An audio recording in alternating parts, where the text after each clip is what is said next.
Hey everyone, I'm Shelly and today I'm going to start a new series on my channel. I'm not exactly sure what I'm going to call it yet. I might figure that out while I'm editing.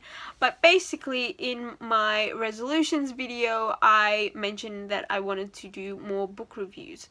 And I actually want to talk more about the books, most of the books that I read in the year, and some of them I don't necessarily want to dedicate a whole video to, so I thought I would kind of do these mini type reviews in bulk so that I can get all of my opinions and just mini thoughts out there for you guys. I'm going to try and figure out how to do those linky annotation type stuff at the bottom of the video, so you guys can skip a book to the next one if you don't want to hear about that certain book. I don't know how to do it yet. I will figure that out later. So the first book I read in January was Unnatural Creatures. This is a collection of short stories selected by Neil Gaiman, so it's not all by him, but there is one story by him in here. Here's the thing, I think this is the first collection of short stories that I have ever read, but for some reason in my head I feel like I have always loved collections of short stories. Well, I know that I love short stories because I write them and I do love reading them online, so I thought I'd pick this up because I just thought I would love it, but in fact I didn't enjoy this at all.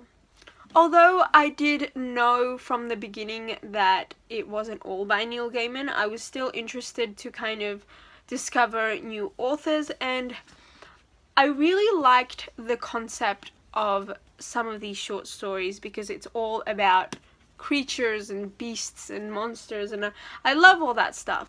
But I think some of the writing style in this didn't agree with me. I mean, that might just be like a preference thing, but I love Neil Gaiman's writing style. I think everyone knows that.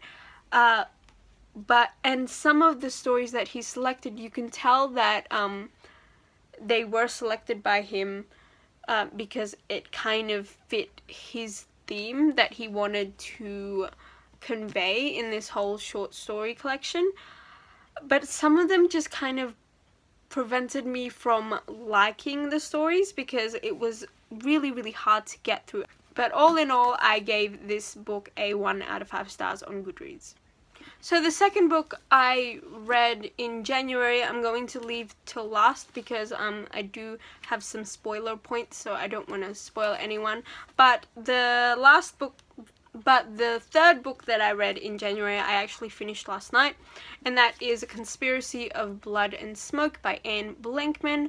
This is the series ending, the sequel to The Prisoner of Night and Fog, by the same author. Obviously, this is a World War II historical fiction young adult. Obviously, this is the second book, so I don't want to get too into it, but if you want to check out my full book review on the first book, I will leave that down below, so go check that out. So first of all, I do want to say that I think this is a great conclusion to a duology that I've ever read. I don't finish series too much because sometimes the sequels just kind of put it down for me, but I really enjoyed this one. I like that we got a sort of a separate plot but still continuing on from the first book for this one. I don't want to say too much, but this book I think deals with a lot of mystery, and I love mysteries in books without actually loving crime fiction, so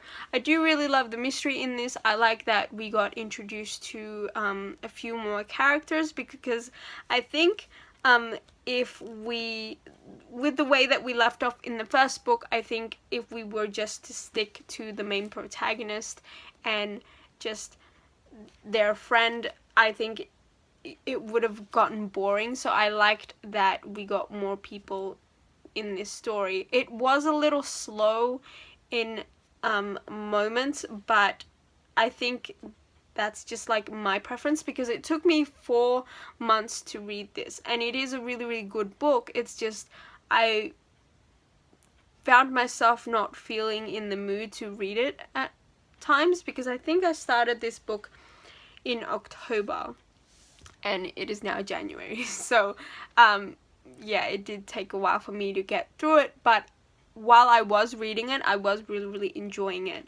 The only thing I didn't like was towards the end, and it's not a spoiler because I'm not going to say anything, but towards the end, something happened and I was really happy with it, because I was like, wow, that I really, really like that. Is this the way it's going to end? Because that would be really awesome. But then I think Anne Blankman kind of turned around and made it YA again, and I just, that disappointed me. But it is a satisfying ending. It's just not the ending that I was looking for, and most of the time my opinions are very unpopular, so I think a lot of people will enjoy this book. I know that a lot of people have enjoyed this book, so pick up the duology if you're interested for a historical fiction book. I gave this book a 4 out of 5 stars on Goodreads. The third book I read in January was Bloodfever by Karen Marie Moning.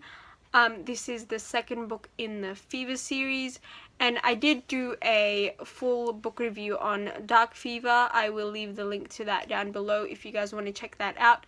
But I thought this was a really strong sequel. A lot of the times I find that second books in series tend to be a little slow and just a lot of build up, or just a lot more info dumping than the first one. But I actually am surprised by this series, because not only was the first book fast-paced and action-packed, but the second book was a lot more action-packed, and I really, really enjoyed that. In the second book, obviously, we already kind of know about the world and just, you know, all the rules and legends and stuff that are in this book.